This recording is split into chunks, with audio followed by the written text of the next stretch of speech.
नमस्कार साथियों, स्वागत है आपका हमारे YouTube चैनल GK24 में। दोस्तों, आज के इस वीडियो में हम 23 दिसंबर 2021 को हुए प्रीवियस ईयर क्वेश्चन से पेडागॉजी के क्वेश्चन को करने वाले हैं। इसमें हम 15 क्वेश्चन पढ़ेंगे। दोस्तों, आप वीडियो को पूरा देखिए। चलिए वीडियो स्टार्ट करते हैं आज के पहले क्वेश्चन से। पहला क्वेश्चन है, निम्न में से कौन सा उपकरण अवलोकन की तकनीकी पर आधारित है? ऑप्शन है प्रदत्त कार्य, पोर्टफोलियो या फाइल, कार्यपत्रक यानी कि वर्कशीट, कागज पेंसिल टेस्ट। जिसका सही आंसर होगा ऑप्शन नंबर 2, पोर्टफोलियो या फाइल। पोर्टफोलियो या फाइल में छात्र के क्षमताओं और कमजोरियों का विवरण होता है। शिक्षक छात्रों को समझने के लिए पोर्टफोलियो का प्रयोग करता है। बच्चों के माता पिता इसके द्वारा बच्चों के प्रदर्शन का आकलन कर पाते हैं। बढ़ते हैं अगले क्वेश्चन की ओर। अगला प्रश्न है, ईवीएस पढ़ाने का निम्न में से कौन सा उद्देश्य शिक्षा के सतत विकास में महत्व को दर्शाता है? ऑप्शन है, पहला ऑप्शन प्रारूप तथा संरचना के कौशल पर बल देना। दूसरा ऑप्शन है बच्चों को अन्वेषण के क्रियाकलापों में सम्मिलित करना। तीसरा ऑप्शन है तकनीक एवं गुणात्मक कौशलों का विकास करना। चौथा ऑप्शन है समानता, न्याय, शांति तथा मानव के अधिकारों एवं मर्यादा के सम्मान के विषयों पर समालोचना करना। इसका सही आंसर होगा ऑप्शन नंबर 4, समानता, न्याय, शांति और मानव के अधिकारों एवं मर्यादा के सम्मान के विषयों पर समालोचना करें। तीसरा प्रश्न है, क्षेत्र भ्रमण के माध्यम से ईवीएस के प्रामाणिक और सार्थक अधिगम के लिए एक शिक्षक निम्नलिखित में से किसका उपयोग कर सकता है? कथन दिया गया है। कथन ए, संरचनात्मक कार्यपत्रक यानी स्ट्रक्चरल वर्कशीट, ये सही होगा। कथन बी है असंरचनात्मक कार्यशीट, यह गलत है। अनस्ट्रक्चरल वर्कशीट नहीं प्रयोग किया जाता। कथन सी है भ्रमण के लिए औपचारिक निर्देश। भ्रमण के लिए औपचारिक निर्देश जरूरी होता है। यह छात्र की सुरक्षा व्यवस्था के लिए जिम्मेदार होती है। कथन डी है छात्रों के समूह एवं उनके नेता का गठन करना, यह भी सही है। छात्रों का एक समूह बनाकर उसके नेता का गठन किया जाता है ताकि शिक्षक पर तनाव कम रहे और छात्रों के सीखने की गति बढ़ती है। तो इस प्रकार कथन ए, सी और डी सही होगा। इसका सही आंसर होगा ऑप्शन नंबर 4, ए, सी तथा डी। अगला क्वेश्चन है, प्राथमिक स्तर पर ईवीएस की विषय वस्तु आपस में संबंधित एवं अंतः संबंधित है क्योंकि ऑप्शन है ईवीएस का स्वरूप एकीकृत है, ईवीएस का स्वरूप विषय पर आधारित है, ईवीएस का स्वरूप अनुशासनीय है, ईवीएस का स्वरूप एकल विषय है। तो इसका सही आंसर होगा ऑप्शन नंबर 1, ईवीएस का स्वरूप एकीकृत है। प्राथमिक शिक्षा में ईवीएस को एक एकीकृत यानी इंटीग्रेटेड विषय के रूप में शामिल किया गया है। इसमें विज्ञान, जिसके अंतर्गत भौतिक विज्ञान, रासायनिक विज्ञान और जैविक विज्ञान, और सामाजिक विज्ञान के अंतर्गत इतिहास, भूगोल, नागरिक शास्त्र तथा पर्यावरण शिक्षा को शामिल किया गया है। क्वेश्चन नंबर 5, निम्नलिखित में से क्या पर्यावरण अध्ययन की कक्षा में विद्यार्थियों द्वारा पसंद किया जाएगा? ऑप्शन है पाठ का स्पष्ट सारांश, एकल कार्य, चित्रकला और शिल्पकला, गृह कार्य का आकलन। तो इसका सही आंसर होगा ऑप्शन नंबर 3, चित्रकला और शिल्पकला। ईवीएस की क्लास में चित्रकला एवं शिल्पकला का काफ़ी महत्व है। इसके द्वारा बच्चे रुचिपूर्वक एवं आनंदपूर्वक अध्ययन करते हैं, यानी कि बच्चों में इंटरेस्ट के लिए चित्रकला एवं शिल्पकला की आवश्यकता पड़ती है। अगला प्रश्न है, निम्न में से कौन सा ईवीएस के पाठ्यक्रम का एक उप विषय है?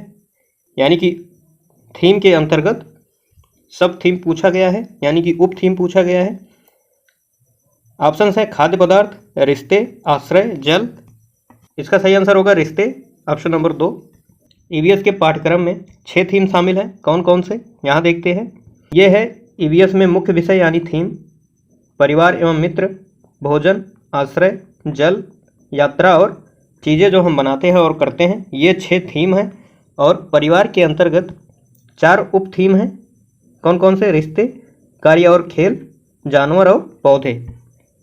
तो क्वेश्चन में रिश्ते सही हो जाएगा, इसे आपको ध्यान रखना है। आगे बढ़ते हैं अगले क्वेश्चन की ओर। 7वां प्रश्न है, पर्यावरण अध्ययन की कक्षा में छात्रों को निम्नलिखित में से किसका अवसर मिलता है? ऑप्शन दिया गया है परिभाषा सीखने का, वर्णन करने का, प्रश्न पूछने का, अवधारणाओं का कथन देने का। इसका सही आंसर होगा प्रश्न पूछने का, ऑप्शन नंबर 3। ईवीएस की कक्षा में छात्रों को पूछने का अवसर मिलता है। इससे बच्चे क्लास में सक्रिय रहते हैं और शिक्षक छात्र के ज्ञान का आकलन कर पाता है। इस प्रकार पर्यावरण अध्ययन की क्लास छात्र केंद्रित बन पाती है। बढ़ते हैं अगले क्वेश्चन की ओर। क्वेश्चन नंबर 8 है, निम्न में से कौन से क्रियाकलाप या क्रियाकलापों का सुझाव हमारे भोजन का उत्पादन कौन करता है? थीम खाद्य के प्रश्न को संबोधित करने के लिए उपयुक्त है। कथन दिया गया है, कथन ए किसानों के वृत्तांतों को साझा करना, यह सही हो जाएगा। किसानों द्वारा कैसे उत्पादन किया जाता है, उनके सामने किस प्रकार की चुनौतियां आती हैं, इन बातों को बच्चों को बताना चाहिए, यानी कि किसानों के वृत्तांतों को साझा करना चाहिए। अगला कथन है किसी खेत में जाना एवं अवलोकन करना, यह भी सही है। खेत में ले जाकर बच्चों को दिखाना चाहिए और उन्हें बताना चाहिए। कथन सी है अंकुरण के लिए अनुकूलन परिस्थितियों के लिए प्रयोग करना, यह भी सही है। बीज कैसे अंकुरित होता है उन परिस्थितियों को बताना और प्रयोग करके दिखाना। कथन डी है कुछ डबल रोटी एवं अन्य खाद्य पदार्थ को कुछ दिनों के लिए रख देना, यह गलत है। यह क्रिया उत्पादन के लिए उपयुक्त नहीं है। तो इस प्रकार कथन ए, बी और सी सही होगा। तो इसका सही आंसर हो जाएगा ऑप्शन नंबर 3, ए, बी तथा सी। यह है हमारा अगला क्वेश्चन, निम्नलिखित में से क्या पर्यावरण अध्ययन की कक्षा में शिक्षक के लिए आसान है? ऑप्शन है विद्यार्थियों को व्यस्त रखना, विद्यार्थियों को सूचना देना, विद्यार्थियों के विचारों को महत्व देना, विद्यार्थियों को सीखने के अवसर प्रदान करना। तो इसका सही आंसर होगा विद्यार्थियों को सूचना देना, ऑप्शन नंबर 2। पर्यावरण अध्ययन की कक्षा में शिक्षक के लिए विद्यार्थियों को सूचना देना सबसे आसान होता है, लेकिन यह शिक्षण का सबसे कम प्रभावी तरीका होता है कि बच्चों को केवल सूचना देकर इन्फॉर्मेशन बताकर चले जाएं। तो यह कम प्रभावी शिक्षण विधि है। बढ़ते हैं अगले क्वेश्चन की ओर। अगला प्रश्न है रचनात्मक आकलन की तकनीक का चयन कीजिए। ऑप्शन है सहपाठी आकलन, पोर्टफोलियो, प्रदत्त कार्य, क्रम निर्धारण मापनी। इसका सही आंसर होगा ऑप्शन नंबर 1, सहपाठी आकलन। सहपाठी आकलन को अधिगम के रूप में आकलन कहा जाता है। इसमें बच्चे स्वयं का आकलन दूसरे सहपाठी बच्चों से कंपेयर करके करते हैं। यह रचनात्मक आकलन की एक तकनीक है, यानी टेक्निक है। बच्चे आपस में ही अपना आकलन करते हैं, इसे सहपाठी आकलन कहा जाता है। अगला प्रश्न है एनसीईआरटी की ईवीएस पाठ्य पुस्तक में कक्षा 5 के अध्याय 21 के माध्यम से मेंडल की कहानी पिता की तरह बेटी देने का उद्देश्य निम्नलिखित में से क्या है? कथन दिया गया है, कथन ए आनुवांशिकता के सिद्धांतों को प्रस्तुत करना, यह कथन गलत है। इस अध्याय में कहानी में यह नहीं दिया गया है कि उनके सिद्धांत कौन कौन से हैं। कथन बी है हमारी व्यक्तिगत पहचान किस प्रकार परिवार से प्राप्त वंशानुगत गुणों से बनती है, इसको केंद्रित करना, यह सही है। वैज्ञानिक प्रयोगों की प्रक्रिया द्वारा विद्यार्थियों को प्रेरित करना, यह भी सही है। कथन डी है वैज्ञानिकों के सतत परिश्रम की विशेषता को केंद्रित करना, यह भी सही है। तो इस प्रकार कथन बी, सी और डी सही हैं। इसका सही आंसर हो जाएगा ऑप्शन नंबर 1, बी, सी और डी। अगला प्रश्न है विद्यार्थी किस प्रकार ईवीएस से सीख रहे हैं, इसका आकलन करने के लिए निम्न में से कौन सा सूचक उपयोग किया जाता है? ऑप्शन है प्रत्याह्वान, विचार विमर्श, स्मरण, बता देना या स्पष्ट कर देना। इसका सही आंसर होगा विचार विमर्श, ऑप्शन नंबर 2। ईवीएस में आकलन के लिए विचार विमर्श सबसे उपयुक्त विधि है ताकि यह विवरण प्राप्त किया जा सके कि छात्र कैसे सीख रहे हैं। अगला और अंतिम प्रश्न है एनसीईआरटी का ईवीएस का अध्याय 23 पोचमपल्ली किस पर आधारित है? ऑप्शन है वास्तविक स्थानों पर, वास्तविक घटनाओं पर, वास्तविक लोग एवं उनके अनुभव पर, वास्तविक चित्र पर। इसका सही आंसर होगा ऑप्शन नंबर 1, वास्तविक स्थानों पर। पोचमपल्ली तेलंगाना का एक स्थान है।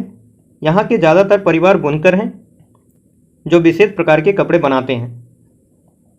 तो दोस्तों आज का यह वीडियो यहीं पर समाप्त होता है। वीडियो को लाइक एवं शेयर करें और चैनल पर नए हैं तो चैनल को सब्सक्राइब जरूर करें। मिलते हैं CTET previous year question series के अगले पार्ट में, यानी कि 24 दिसंबर 2021 के प्रश्नों को लेकर। तब तक के लिए स्वस्थ रहें, पढ़ते रहें। धन्यवाद।